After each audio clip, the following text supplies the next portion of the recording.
여러분, 저는 우리 인생의 생활을 또 우리가 자라서 성장하는 단계를 생각하면서 우리 인류가, 우리 사람들이 하나님을 이해하고 주님을 섬기며 따라가는 그 단계들로 가끔 이해될 때가 있습니다. 처음에 사람이 태어나서 정말 하나님의 돌보심에 그 순간순간이 아니면 살 수가 없습니다. 여러분, 그 어린아이가 조금 커서 목을 가누기까지는 그 어린아이를 안아주는 것도 머리는 머리대로 받쳐줘야 되고 또 등허리를 이렇게 받쳐주고 다 이렇게 안아야지 그냥 안을 수가 없습니다. 요즘에 제가 다시 한번 느낍니다. 그렇죠? 이 갓 태어난 어린아이는 온 몸을 안아줘야 돼요. 그리고 이 먹이를 어린애한테 먹이를 먹인다면 좀 이상하네. 젖을 먹이고 먹을 걸 먹여도 먹여줘야 돼요. 먹을 줄도 몰라. 완전히 부모에게 의존된, 완전히 엄마에게 의존된 그 정말 가냘픈 어린아기. 조금 자랍니다. 그러면 이제 자기가 먹을 줄 알면요, 고집이 생겨요. 그렇죠?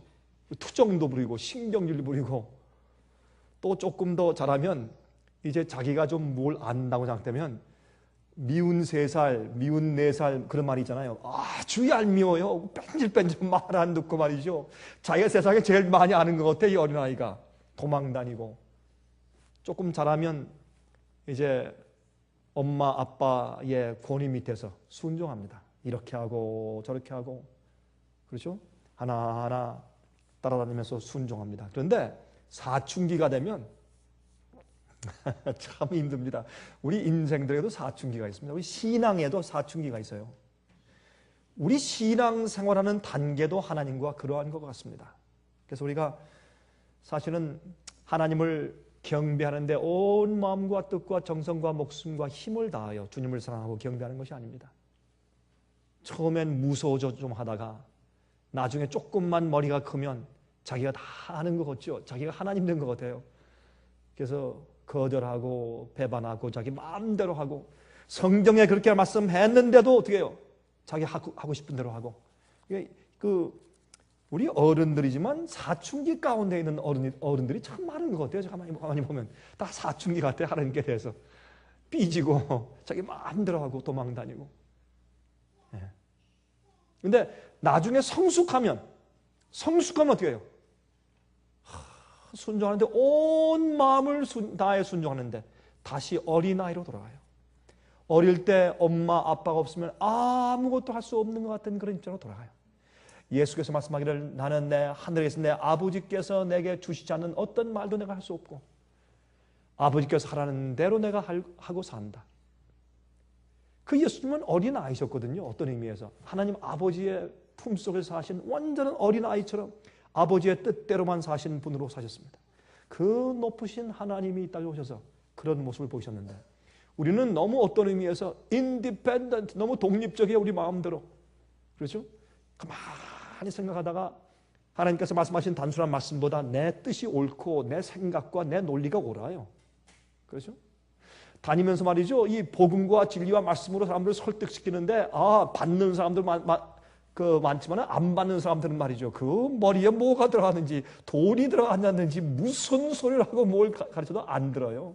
고집 부리고, 그리고 또 고집만 부리면 또 좋게요, 거의 이상한 철학이 들어가는데 뭐뭐 철학이라 하잖아요. 그걸. 그죠? 뭐뭐 철학 있잖아요. 이거. 이상한 게 들어가서 이상한 배짱을 부리면서 그 안 듣는 사람들 보면 참 답답하죠. 그거 왜 그렇습니까? 다 인생의 신앙생활의 사춘기 속에 있어요. 하나님을 이해하지 못해요. 여러분께서 나중에 다 자라고 나면, 어릴 때 우리 그러죠. 용돈 조건 주면 우리 아버지 짠 사람이야. 아주 구두쇠야. 이렇게 이제 아버지에 악평을 하고 다녀요, 친구들한테. 그래서 나중에 자라면서 아버지가 전기값을 내야 되고 용돈을 내야 되고 우리 학비를 줘야 되고 먹고 살아야 되고 우리 입을 옷을 위에 돈을 써야 되고, 가만히 보니까 아버지 주고 낸 돈이 다 그게 내 용돈 줄 돈이 아니구나. 깨달아요. 나중에 다 자란 다음에 아버지 나한테는 안 주도 괜찮네. 동생들 주세요. 철이 들면 꼭 같아요. 우리가 이제 신앙적으로 철이 들면 하나님을 이해해서 그땐 단순하게 예수 믿음을 가지고 하나님의 계명을 지키며 살게 되는데 단순한 어린아이처럼 어린 양이 어디로 인도하든지 따라가는 사람들이 돼요. 철이 된 그리스도인들이 돼요. 여러분, 그런데 그렇게 되기까지 하나님께서 얼마나 우리와 함께 헤매시는지 몰라. 하나님께서 헤매시는 것이 아니라 우리가 하도 헤매니까 우리가 저 산으로 도망가면 하나님께서 산으로 쫓아오시고 저기 시내가로 가면 시내가로 쫓아오시고 바다로 가면 바다로 쫓아오셔서 우리를 구하시려고 맨날 그저 어쩔 수 없이 다니시니까 하나님께서 헤매시는 적이 너무나 많다고 말입니다. 제가 요즘에 그런 생각을 하니까 어떤 때 가슴이 미어져요. 여러분 어떤지 모르겠어요. 가슴이 미어지고 그렇구나. 조금 철이 드는 모양이죠. 하나님 앞에서. 그런 생각이 들어요. 여러분, 하나님께서는 패배하신 적이 있으실까요? 하나님께서 패배하신 적이 있으실까요? 많습니다. 사실 우리 이 지구에 있는 인간들을 구원하시는 구속의 계획에 있어서는 거의 모든 일에 패배를 해오셨어요. 어떤 의미에서 볼 때 하나님이 패배하신 것이 아니라 하나님의 아들과 딸들이 맨날 고집 부리고 곁길로 나가니까 양들이 다 각기 제 길로 갔거늘. 그렇죠? 양들이 다 각기 제 길로 갔어. 그런데 참 재밌는 것은 말이죠. 사람들이 타락하고 자기 마음대로 하는데 가만히 보면 똑같은 사람이 없어. 다 각기 제 마음대로. 다 각기 제 길로 갔어요. 하나님의 원래 계획과 뜻이 인간들의 완악함과 불순종 때문에 실패되거나 그림이 다시 그려진 적이 많아요. 주님께서 이러한 길로 가시려고 하다가 말 안 들으니까 할 수 없이 또 제 2차 선택을 하시고 그것도 안 되니까 제 3차 선택을 하시고 그렇게 돌아 굽이 다니신 적이 얼마나 많은지 몰라요. 나중에 정신 차리고 철이 들어서 눈물을 흘리고 오면 자 이제 한번 가볼까? 그렇게 주님께서 우리를 구원하시는 주님의 역사에서 얼마나 많은 패배를 딛고 오셨는지 모릅니다. 오늘 제가 그것을 좀 얘기하려고 하는 것입니다. 그 패배가 우리를 구원하시는 우리 개인의 생활에서뿐만 아니라 우리 지구의 역사에 있어서 얼마나 많이 패배를 당하셨는지. 여러분, 하나님의 계획은 그것이 아니었는데 할 수 없이 원한은 아니지만 굽이 돌아서 갈 수밖에 없는 경우들이 많이 있었는데 하나님께서 얼마나 안타까우신지 모르겠습니다. 하나님의 안타까우심. 요한계시록 18장 1절 보시면 이런 말씀이 있죠. 이 일 후에 다른 천사가 하늘에서 내려오는 것을 보니 큰 권세를 가졌는데 그의 영광으로 땅이 환하여지더라. 이게 장성한 주님의 백성들의 영광이거든요. 이건 하나님의 영광, 하나님의 성품을 올바로 알고 깨달은 사람들이에요. 그러니까 하나님을 순종하고 따르는 것이 너무나 간단해. 그거 이해하기까지는요 복잡해요. 그런데 철이 든 다음에 해보니까 하나님 길밖에는 없어요. 하나님의 뜻밖에 없고 주님의 계획밖에 없다고 더 이상 말하지 말아야 돼. 입을 다물어야 돼. 온 여호와가 그 전에 계시니 온 천하는 그 앞에서 잠잠할지어다. 이거는 장성한 그리스도인들이 다 이해한 다음에 결국엔 고개를 숙이고 납작 엎드려서 하나님 옳습니다. 해보니 하나님밖에 없고 주님의 방법과 주님의 뜻과 주님의 계획밖에 없습니다. 이제는 알겠습니다. 하나님 말씀만 하옵소서.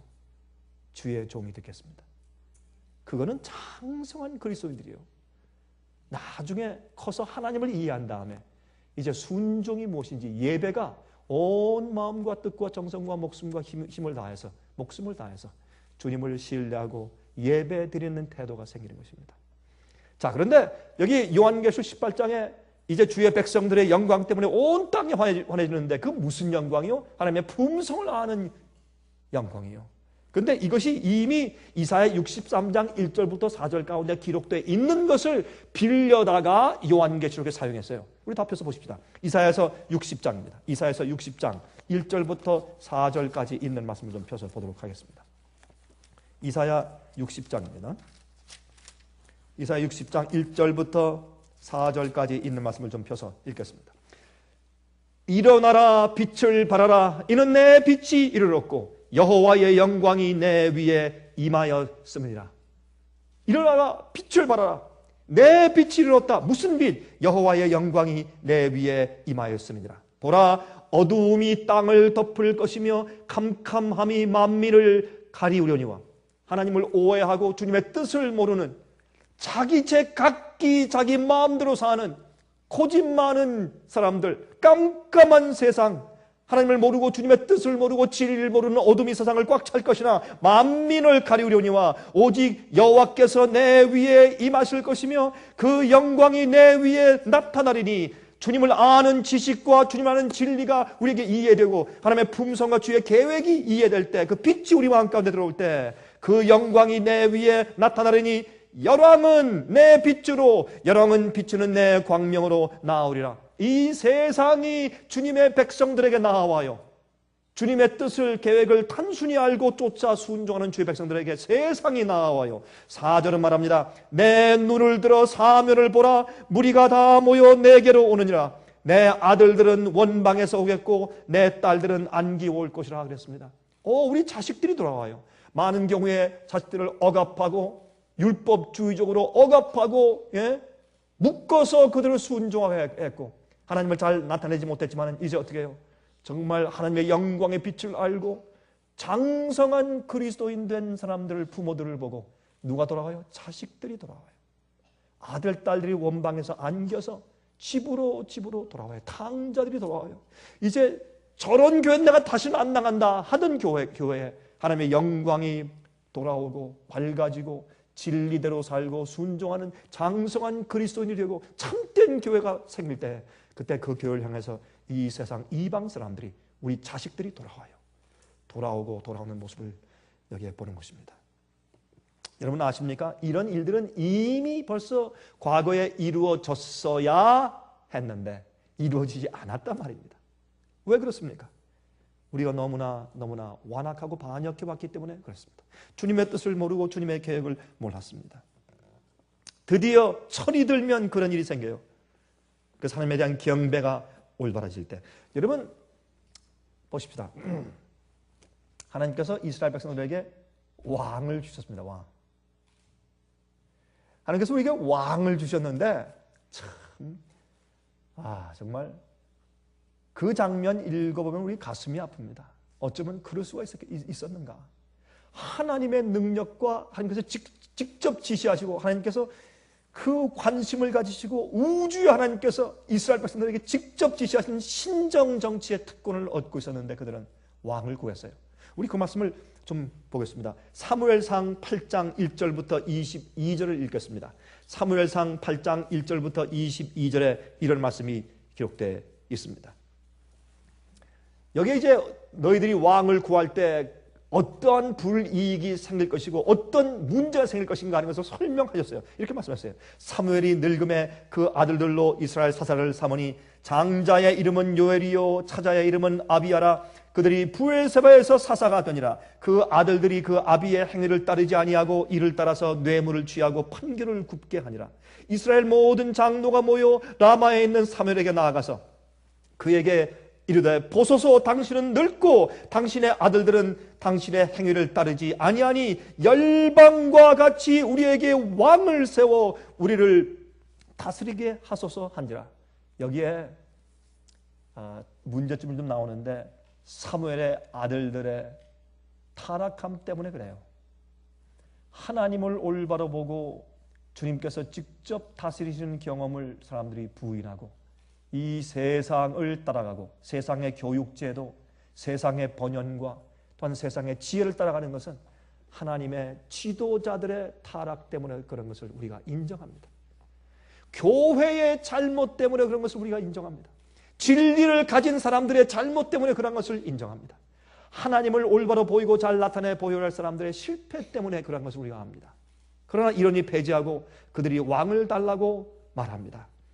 자, 왜냐면 눈에 보니까 이방 나라들 말이죠. 왕을 세워놓고 왕이 멋있는 옷을 입고 나가니까 사람들이 경배하고 따라가고 이 전쟁할 때 왕이 앞서서 다 칼을 들고 참 멋있게 보여요.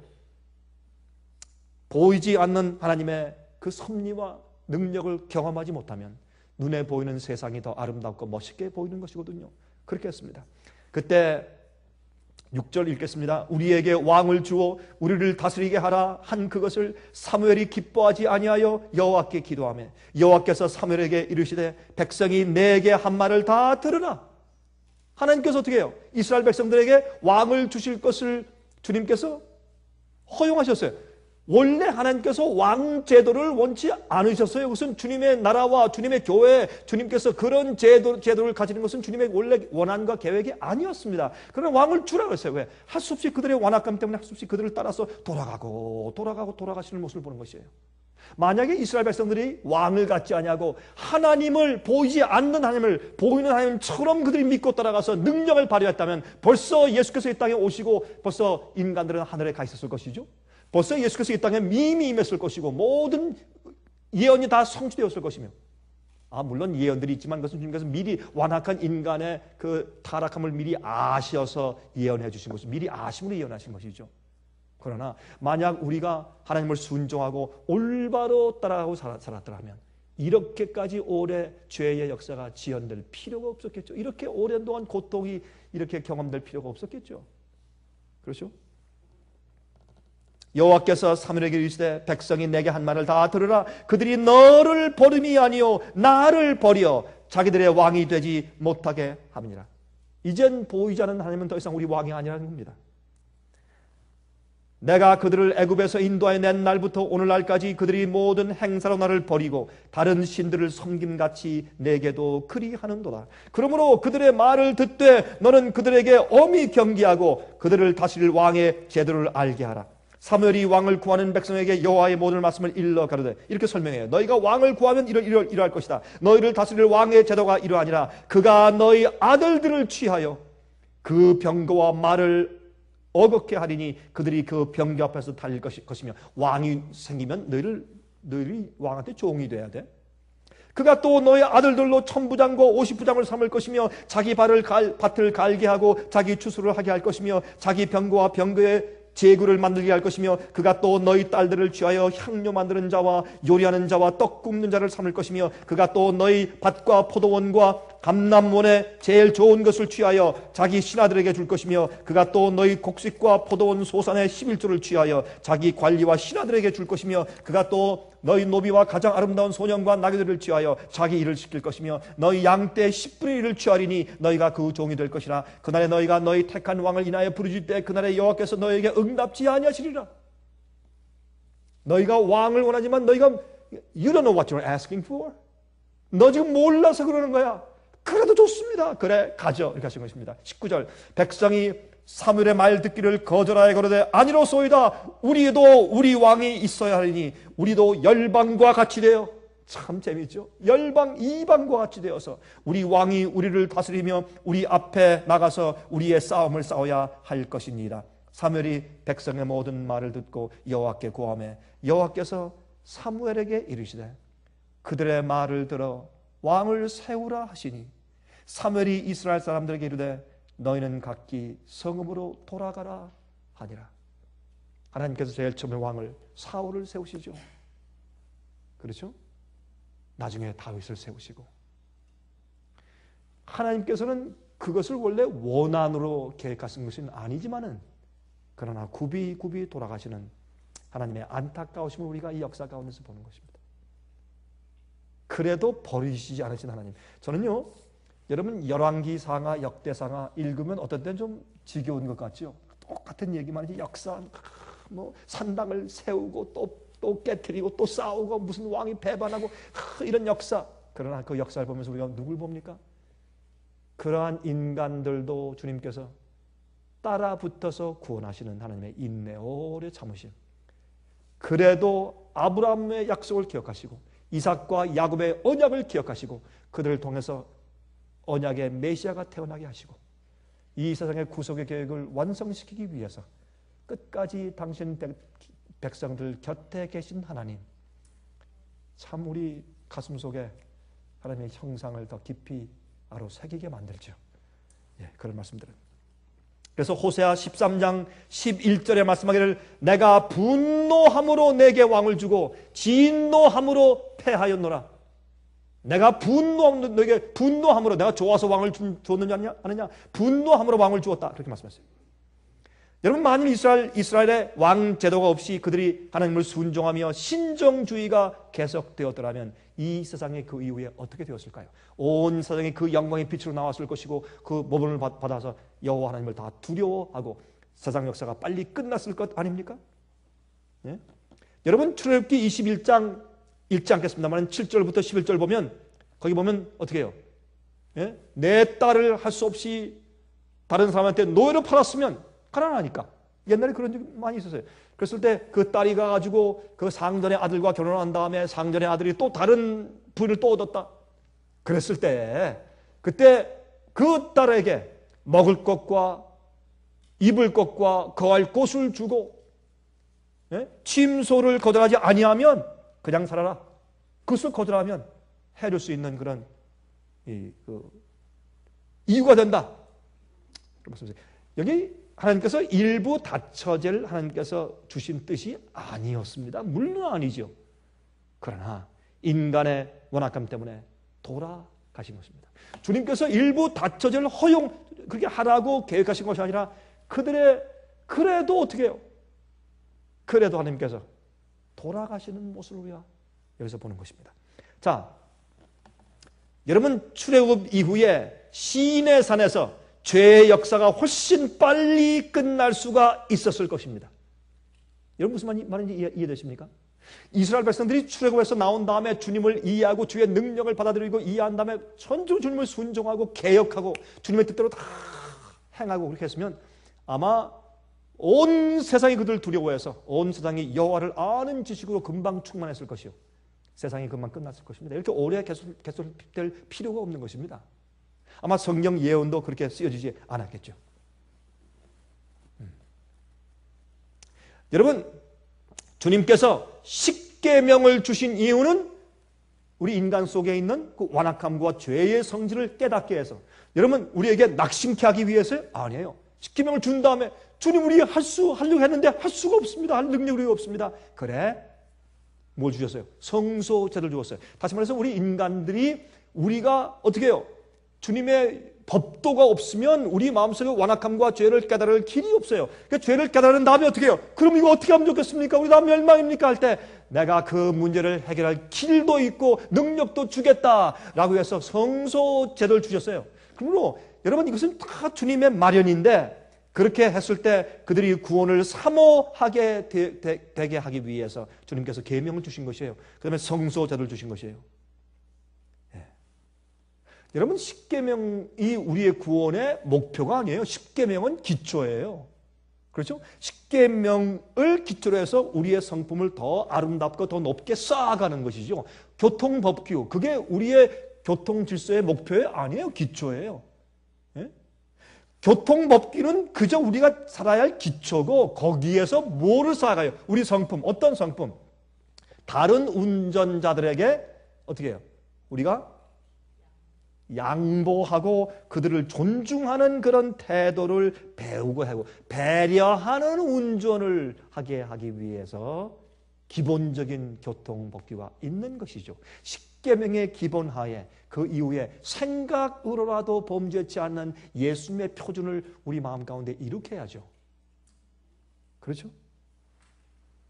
여러분, 하나님께서 가나안 땅에 보내실 때 어떻게 했습니까? 가나안 땅에 와서 칼을 가지고 점령하라, 안 그랬어요? 그렇겠습니까? 아니에요. 가나안 땅에 와서 땅을 찾아라 그랬어요. 그러면 그 전쟁은 내게 속한 것이라 주님께서 하시는 것, 주님께서 싸우시는 것, 사람이 하는 게 아니에요.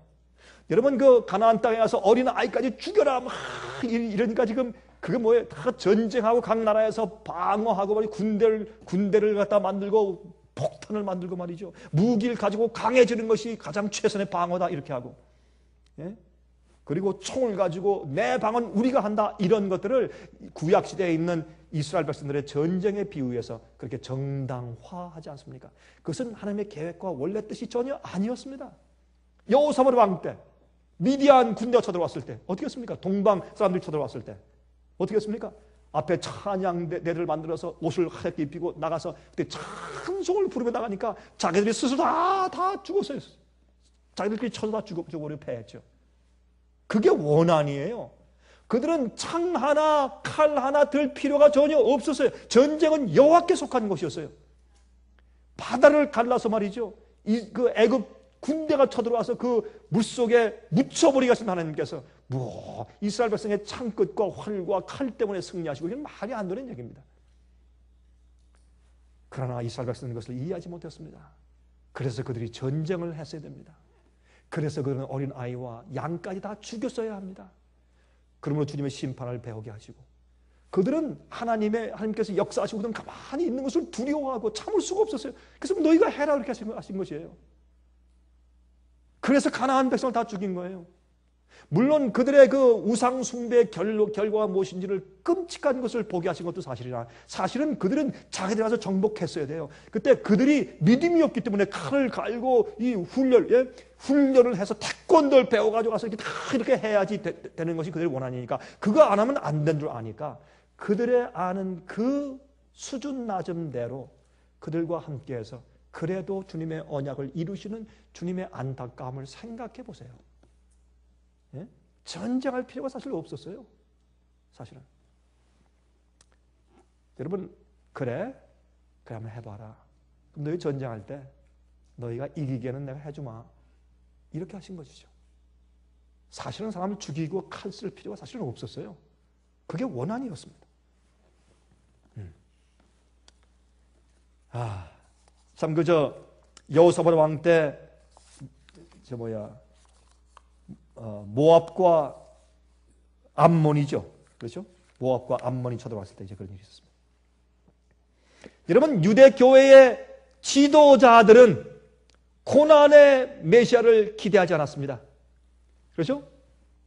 전쟁에서 그들을 승리하게 할 메시아를 원했어요. 로마의 압제에서 해방시키고, 그렇죠? 그들을 세상의 최고의 나라가 되기 위해서 승리케 할 그러한 구세주를 원했어요. 그때 하나님께서 기가 막히게 유대 나라를 통해서 패배하셨습니다. 얼마나 고난을 당하셨는지 백성들의 완악함 때문에 멀리 굽이 돌아서 가서야만 했던 우리 하나님의 안타까우심. 그래서 우리가 성경 전체를 볼 때 무엇이 보여요? 이스라엘 백성들이 아말렉에 있는 어린 아이까지 다 죽였더라 하는 그 말씀 속에서 우리가 뭘 봐야 돼요? 하나님의 눈물을 보고 하나님을 봐야 돼요. 하나님의 성품을 볼 수 있어야 돼요. 그러한 자들, 그러한 그 불신하고 목이 곱고 그것밖에 모르는 수준 낮은 이스라엘 백성들 그 뒤를 따라다니시면서 그 뒤치다거리 하시며 그래도 버리지 아니하시고 당신의 언약을 이루시려고 해오신 하나님을 볼 수 있어야 합니다. 우리는 그런 속에서도 그게 성경입니다. 또 하나 보실래요? 누가복음 9장 52절부터 56절 보시면 여기 이런 말씀이 기록되어 있죠. 여기 예수님께서 예루살렘으로 가시기 위해서 사마리아로 좀 돌아가시는데 예수님께서 예루살렘으로 가심으로 사마리아 사람들이 화가 나서 어떻게 해요? 자기 동네를 지나가지 못하게 했어요. 예수님 받아들이지 않았습니다. 거절했습니다. 그때 여러분 요한과 야고보가 뭐라 그랬어요? 예수님 하늘에서 불이 내려와서 저 동네를 태워버리고 우리가 기도할까요? 예수님은 하나님의 아들 아닙니까? 기도하면 하나님 아버지께서 그냥 한 불이 내려오면 한 본때를 보여주면 얼마나 좋습니까? 그 당시에 유대인들과 사마리아 사람들은 완전히 원수였지 않습니까? 유대인들은 사마리아 사람들을 자포난 사람들로 해서 그 사람들을 개로 취급했으니까 역사를 다 자세하게 설명을 드릴 시간이 없겠습니다만 그러나 이 사마리아 사람들은 자기들 나름대로 자기들의 성전이 있고 유대인들에 대해서 아주 이를 갈았습니다. 유대인들은 물론이고. 그런데 예수님께서 어떻게 하나님의 아들이고 메시아로 오셨다. 그러면 사마리아로 오셔야지. 왜 유대 땅에 가서 또 어떻게 우리한테 안 오고 예루살렘으로 가신다는 거야? 왜 유대 사람들만 편애하는 거야? 우리는 뭐야? 이래서 속이 상했던 거예요. 예수님을 거절했습니다.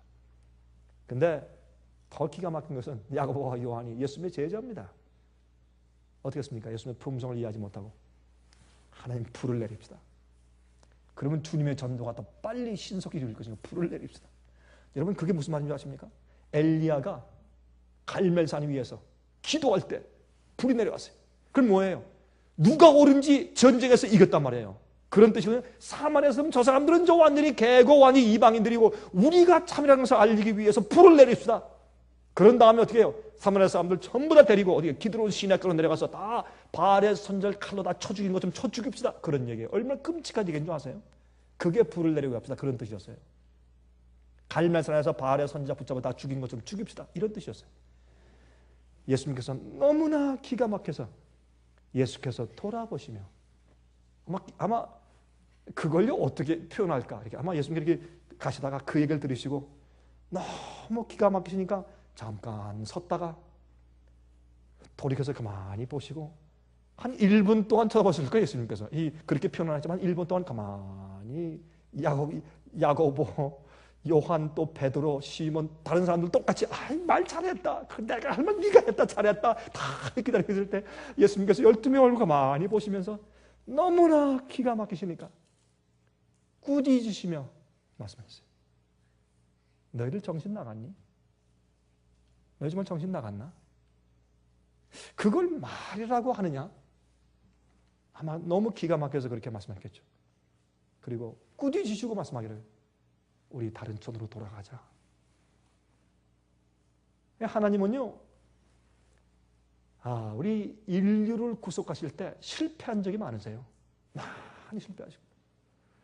여러분과 저의 개인의 생활을 좀 보십시다. 우리의 개인 생활 가운데서 우리의 그리스도인 생활에서 하나님께서 몇 번이나 실패하셨을까요? 우리 한번 적어볼까요? 이렇게. 몇 번이나 하나님께서 내 생활 가운데 실패해 오셨는가? 기가 막힌 얘기예요. 그렇죠? 가나안 땅에 12 정탐꾼들을 보냈을 때 아니 하나님께서 말이죠. 정탐꾼이 필요해요? 다 하신 하나님께서 정탐꾼을 보내서 이길 수 없는지 알아보고 얼마나 좋은 땅인지 가서 알아봐라. 그건 뭐 하나님께서 무슨 정탐꾼, 스파이가 왜 필요해? 하나님께서 정탐꾼을 보내라 했어요. 왜? 그들의 믿음이 그것밖에 안 돼요. 보지 않고 따라가는 믿음이 없으니까. 여러분 우리는 가끔 말이죠. 천사 한 명만 보면 그래요. 저도 옛날에 고등학생 때 그런 기도한 적이 있어요. 하나님 제게 천사 한 명만 보내주시면 주님께서 내게 인도하시는 뜻이 무엇이냐고 확실히 다 알고 내가 믿겠습니다. 아니죠. 한 명 보여주면 10명 보고 싶어하고 천천만만 천사가 보일 때까지 믿지 못해요. 똑같아요. 사람 마음은.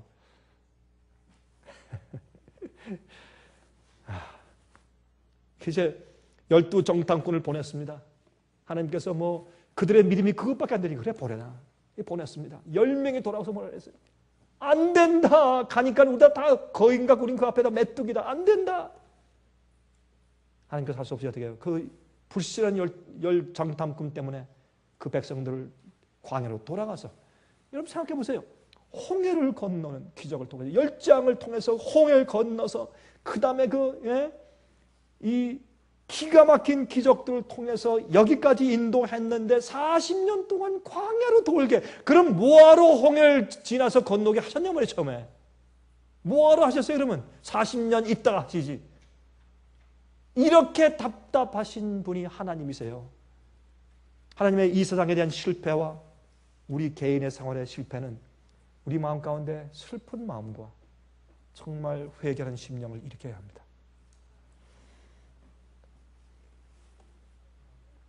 40년 동안 광야를 돌게 했어요. 그래? 너희가 안 되겠어? 너희가 메뚜기 같아? 그래 알겠대. I honor your opinion. 내가 너희 의견들 존중할게. 그럼 돌아가자. 안 되니까 돌아가야지. 또 뭐래? 돌아가자 그러니까 또 다 지금 우리가 돌아가야 합니다. 우리 갑시다. 이제 우리는 청개구리도 아니고 우리 인간들이 그랬어요. 근데 우리 개인의 생활도 사실 그렇거든요. 개인의 생활도.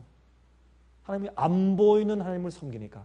그래서 성경은 말하기를 보는 자보다 보지 않고 믿는 자들에게 복이 있다. 그렇게 성경을 말씀하는 것이에요.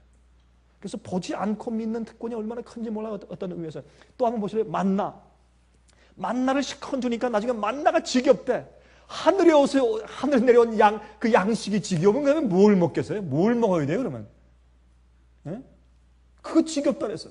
뭐를? 고기 주십시오 고기. 하나님께서 할 수 없이 수많은 수백, 수천, 수만 마리의 그 메추라기 때려갔다가 동풍을 불어가지고 다 몰고 와가지고 그러니까 다 이 허리 정도 되는 높이로 다 날게 만들었어. 하나님께서 얼마나 가슴 아팠을까? 여러분, 새를 때려잡는 거 그거 가슴 아픈 일이에요. 자기 허리에 수만 마리의 메추라기 때가 쫙 나니까 하나님께서 그걸 날게 하셨어요. 그러니까 몽둥이가 전부 다 때려잡아가지고, 여러분 그때 한번 상상해보세요. 전부 다 막 눈이 시뻘개가지고 막 다 때려잡아가지고 털을 뜯어가지고 구워서 삶아먹는 거 한번 생각해보세요. 이야, 참. 여러분, 성소제도에서요, 양과 염소를 끌고 와서 그 죽이는 거 하나님께서 그거 좋아서 그거 하게 하셨습니까? 아니지 않습니까? 하나님 가슴이 아파도 그렇게 해서라도 그 완악한 그들의 마음 가운데 메시아를 이해하고, 내가 죄를 짓고 내가 죽게 되는데 왜 죄 없는 양이 대신 죽느냐, 그 생각 하나만 가지고라도 혹시 회개하고 하나님을 볼 수 있는 그런 기회가 있을까 해서 그 수많은 양들과 염소를 죽인 거 아닙니까? 그런 그 숫소가지를 죽인 거 아니겠습니까? 하나님께서 그 불쌍한 메추라기들을 갖다가 그렇게 보내니까 그냥 때려잡아가지고 먹는데, 그 먹다가 그 고기가 이빨 사이에 아직 채 있을 때 재앙이 임했어요. 많은 사람이 죽었어요. 하나님의 답답하심. 그 불쌍한 메추라기들. 여러분, 저도 옛날에 그 새들 잡아봤거든요. 시골에 가서 말이죠. 이렇게 새총 가지고 조준을 잘해야 돼요. 그것도 쏘고 저도 해봤습니다. 근데 딱 쏜 다음에 돌에 맞아서 떨어진 참새를 한번 보고 제가 다신 안 했어요. 죽지 않고 파닥거리는데 내가 너무 이상해서 만질 수가 없더라고요. 한 번은 저희가 이제 어릴 때 비둘기 잡는데 저희 집 앞에 큰 성당이 있었어요. 근데 거기에 그렇게 비둘기 떼가 많았어요. 그래서 비둘기 떼가 자주 우리 마당에 오거든. 그래서 어떻게든 제가 이 소쿠리, 여러분 옛날에 해보셨죠? 소쿠리 큰 거 이렇게 해가지고 거기다 나무 작대 다 이렇게 고여놓고 거기다 모일 갖다 다 넣고서 거기 줄을 해서 방 안에 들어가서 구멍을 딱 뚫고 다 이러고 있어요. 그러면 이 비둘기 떼가 오잖아요. 다 와서 거기서 한 2마리 싹 들어가면 탁 쳐서 딱 이게 잡힌 말 가서 비둘기. 그런데요, 비둘기를 딱 잡아보니까 도망가려고 비둘기가 막 밀치면서 손을 갖다가 그냥 막 자기가 무슨 호랑이라고 제 손을 핥혀요. 막 핥히면서 그러는데 그 눈이 얼마나 겁이 난 눈인지 제가 날려보냈어요. 제 마음에 겁이 난, 얼마나 그 눈이 겁이 나 있는지 비둘기가 제가 보냈어요. 하나님께서 저렇게 어릴 때 생각하면서 보니까 하나님께서 그 메추라기 떼를, 그 수많은 메추라기 떼를 보내실 때 얼마나 가슴이 아프셨을까. 하나님께서 돌아가신 하나님. 여러분, 이러한 역사들을 읽으면 우리 마음 가운데 어떤 생각이 들어갑니까? 여러분, 이런 그 성경을 쭉 읽고 하나님께서 우리 인간들 때문에 패배하시고 또 패배하시고 당신의 계획을 바꾸시고 돌아가신 것을 생각하면 우리 마음 가운데 죄송한 마음이 안 들어갑니까? 어떻습니까? 참, 하나님 정말 미안합니다. 죄송합니다. 정말 우리 속에서 진심으로 나오는 그런 말이 나오지 않습니까? 그게 시작입니다. 우리가 하나님의 뜻대로 사는 건 그게 시작이에요. 그런 마음이 들어가야 돼요. 그걸 깨달아야 돼요. 우리 개인의 상황에서 알겠습니다, 주님. 이젠 주님께서 내게 뭐라고 하시든지 알겠습니다. 처음에 하나님께서 갈대아 우리에서 아브라함에게 내 아들을, 그때 아들이 없었지만 말이죠, 처음부터 내가 가장 사랑하는 누구를 바쳐라 이렇게 하면 안 돼요. 이해가 안 될 거예요. 아브라함이 떠나고 돌고 나중에 기적적으로 아이를 낳고 그 다음에 또 한참 20년 지난 다음에 여러 가지 경험들을 돌고 그의 실수와 그의 잘못 때문에 하나님이 패배하시고 죄송하고 또 죄송해서 자기가 하나님을 좀 도와드리려고 애를 쓴 사라의 말을 듣고 그 여종 하갈을 또 구주로 취해서 아들 낳은 다음에 생기는 그 후환과 어려움을 다 겪은 다음에 하나님의 계획 이외에는 다른 계획이 있을 수 없고 내가 내 힘으로 단 하나의 의도 이룰 수 없고 하나님이시구나 하나님의 뜻이고 주님의 계획과 주의 목적이시구나, 내가 할 수 있는 일은 주께서 말씀하시면 따라하는 것이구나, 그걸 깊이 이해했어요. 아브라함이. 그때 하루는 하나님께서 아브라함에게 아브라함아, 내 가장 사랑하는 독자 아들 이삭을 데리고 모리아산까지 가서 3일 동안 걸어가서 내게 번제로 드리라. 그때 아브라함이 알겠습니다. 마음이 아프고 힘들고 이해가 안 돼도 그러나 그는 하나님께 이해했습니다. 그것은 장성한 믿음입니다. 성숙한 믿음입니다. 하나님의 뜻이 최고며 주님의 계획이 최고다. 그걸 경험적으로 이해한 사람이에요. 주님의 이런 모든 말씀을 우리 성경을 통해서 알고 나면 우리 마음 가운데 이 샘소 뜻이 뭐가 조용히 이렇게 흘러 올라오는데 그것이 뭐냐면 하나님밖에 없다. 하나님 계획밖에 없구나. 그런 마음이 들어가는 것입니다. 뜻이 하늘에서 이루어진 것처럼 뜻이 하늘에서 이룬 것 같이 이 땅에서도 이루어지리이다. 내 속에서 먼저. 그게 시작입니다. 제가 오늘 오면서 제 차에서 찬송을 듣는데 이런 찬송이 제일 처음에 흘러나오더라고요. 오 신실하신 주 내 아버지여 늘 함께 계시니 두렵지 않네. 그러니까 내가 이랬는데도 늘 함께 계시니 도망가 버리시지 아니하시고 우주 저쪽 어디에 가시지 않고 그저 내 곁에 항상 계셔오신 하나님.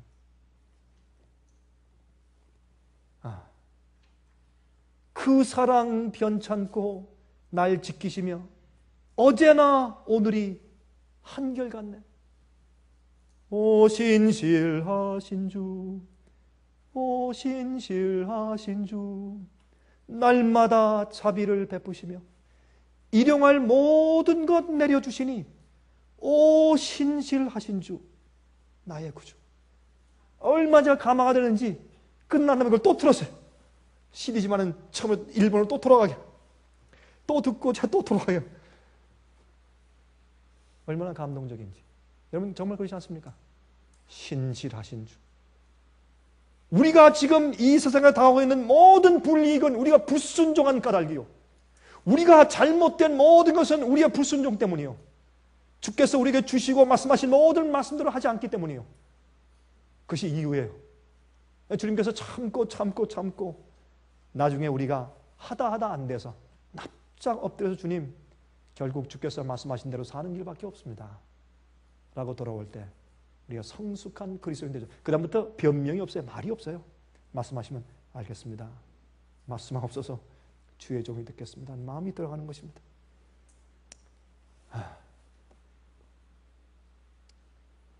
여러분 마태복음 5장 38절부터 48절이라는 말씀을 제가 읽겠습니다. 거기에 이 말씀 이거 생략하십시다. 생략하겠습니다. 그러나 여기 이제 있는 말씀은 내가 너희는 원수를 사랑하라 했지만 너는 원수를 미워라 했지만 나는 내 이웃을 사랑하고 원수 사랑하라고 말했다.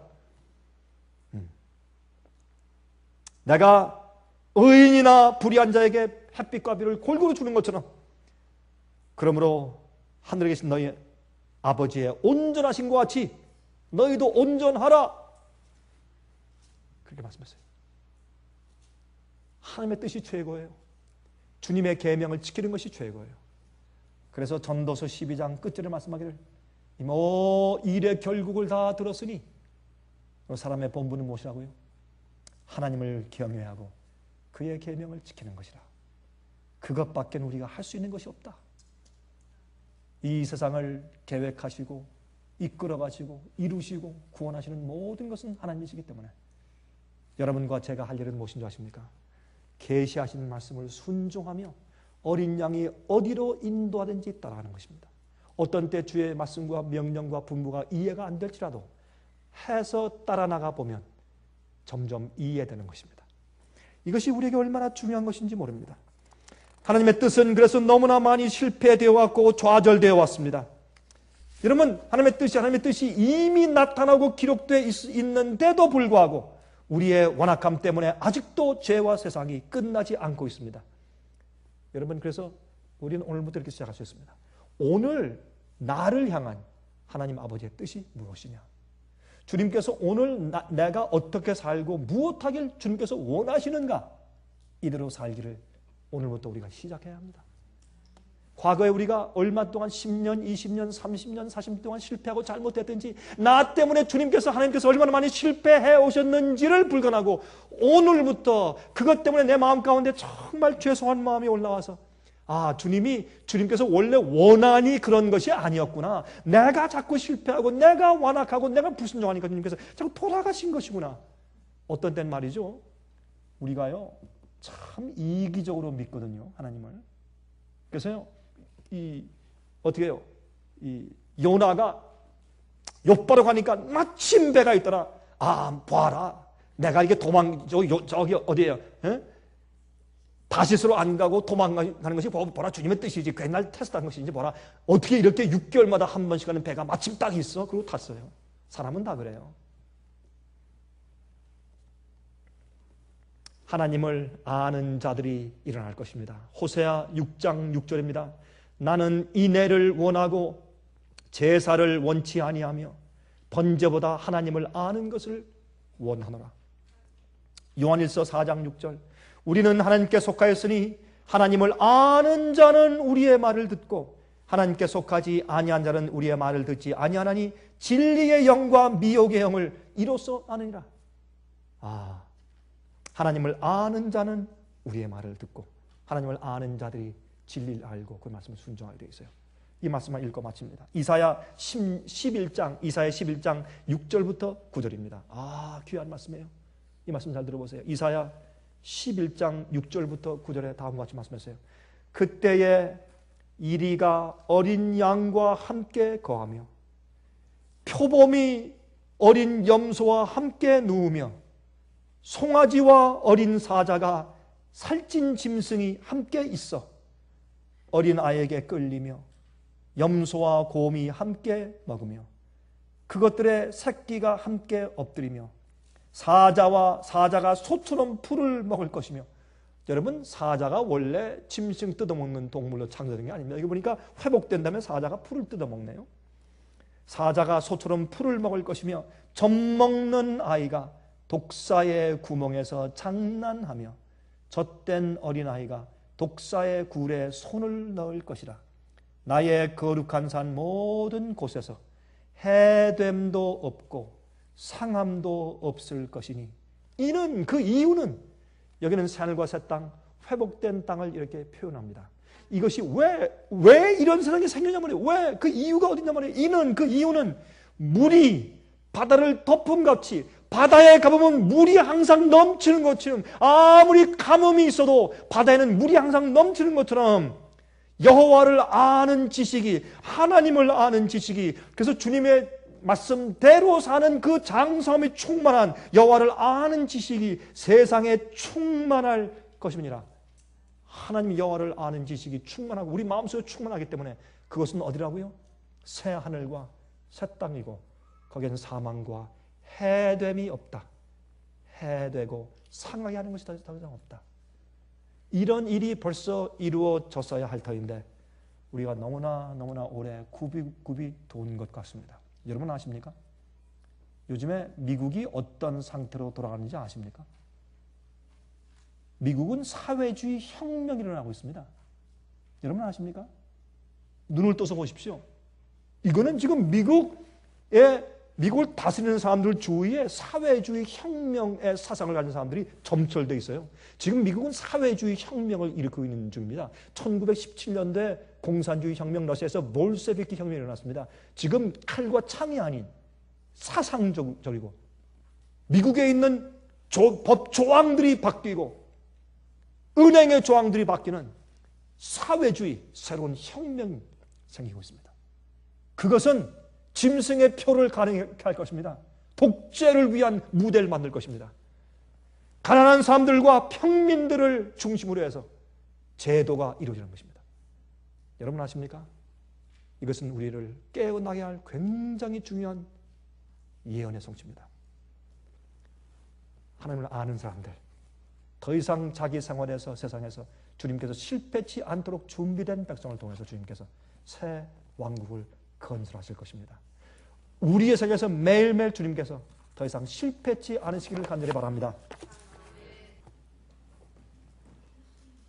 자비하신 하늘에 계신 우리 아버지, 이 세상의 인류의 완악함 때문에, 아니 우리 각 개인들 우리 자신들의 실패 때문에 주님의 계획이 좌절되고 무산되며 새로운 계획을 세우셔서 그래도 우리 곁에 계신 아버지의 은혜를 인해서 감사합니다. 자비하신 아버지시여, 저희의 부족함을 사해 주시고 정말 죄송합니다. 그러나 저희를 붙드셔서 결국엔 주님의 뜻이 이루어지게 하시고 이 세상의 바닷물처럼 하나님을 아는 지식이 충만해질 때까지 저희와 함께 계시고 마지막 하나님의 남은 교회를 일으켜 주시옵소서. 주님이시여, 하늘에서 뜻이 이룬 것처럼 우리 각 개인의 생에서 이루어지고 주님의 계획이 이 세상에서 속히 이루어지기를 예수 그리스도의 거룩하신 이름을 의지해서 간절히 간구합니다. 아멘.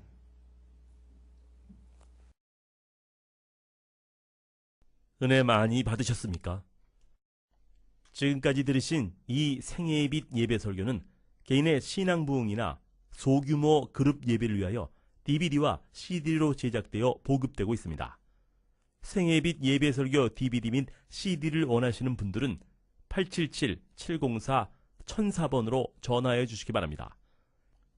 생애의 빛은 각종 미디어, 즉 출판물, 텔레비전, DVD, CD, 그리고 웹사이트를 통하여 복음을 전하는 미디어 선교기관입니다. 생애의 빛에서 이루어지는 선교 사업을 크게 7가지로 나누어 소개하면 다음과 같습니다. 첫째로 생애의 빛은 가정과 건강과 참된 신앙을 소개하는 월간지 살아남는 이들을 매달 발간하고 있습니다. 가정과 건강 문제뿐만 아니라 참된 신앙과 성경에 나타나 있는 중요한 진리들에 대하여 매달 깊이 있게 다루는 성경 연구 신앙지입니다.